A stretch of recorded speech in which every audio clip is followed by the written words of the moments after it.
Good morning everyone, কেমন আছো বন্ধুরা? আশা করছি সবাই ভালো আছো, আমরাও ভালো আছি। আজ আমি মায়ের কাছে। তো মায়ের কাছে এখন সকাল সকাল উঠলাম, বিছনা তুললাম, জানলা খুললাম, তারপরে এখানে এখন চা খেতে বসেছি।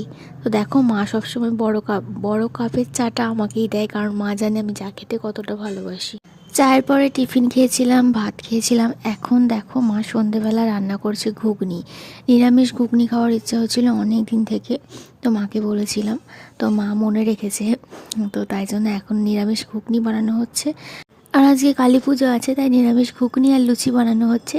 আর সন্ধেবেলা খিদে পেয়ে গেছে, তাই জন্য একটু লুচি ভেজে এখন খেয়েও নেব।